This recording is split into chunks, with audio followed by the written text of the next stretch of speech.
जनसंवाद YouTube channel सर्व प्रेक्षकांना नमस्कार.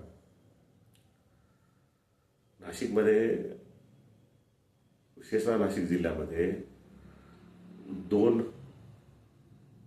मोठ्या संस्था आहे. एक शिक्षण संस्था आहे आणि एक वित्तीय संस्था आहे. शिक्षण संस्थे जवळपास 100 वर्ष स्थापन होऊन झाली आणि बँकही जवळपास 66 वर्षापूर्वी ती स्थापन झालेली आहे. दोन्ही मोठ्या संस्था आहेत.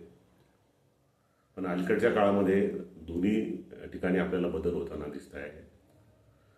बँकेचं जे आहे ती जी कोऑपरेटिव्ह आहे ती कॉर्पोरेटमध्ये त्यांना त्या ठिकाणी रूपांतरित करायचे, म्हणजे पब्लिक लिमिटेडमध्ये किंवा खाजगीकरणामध्ये म्हणूया.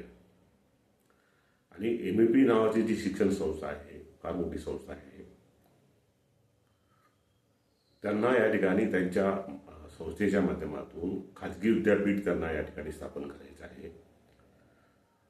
अशा प्रकारचा कौल दोन्ही संस्थांनी जनरल मीटिंगच्या माध्यमातून त्या ठिकाणी घेण्याचा प्रयत्न केला. सभासदांमध्ये मतभिन्नता त्या ठिकाणी आढळली.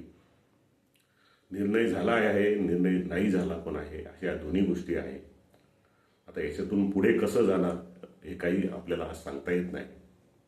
पण या दोन्ही मोठी संस्था ज्या आहेत त्यांनी नाशिक जिल्ह्यामध्ये शैक्षणिक, आर्थिक फार मोठं परिवर्तन करण्यासाठी या ठिकाणी त्यांचा सहभाग राहिलेला आहे. आणि कालानुरूप जसं माणूस हा परिवर्तनीय असतो तसेच संस्थासुद्धा परिवर्तनीय असतात.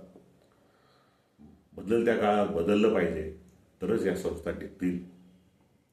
आणि म्हणून आपण ह्या ज्या दोन्ही संस्थेमध्ये ज्या काही घडामोडी या ठिकाणी होत आहेत त्याला आपण या ठिकाणी सदिच्छा देऊया. धन्यवाद.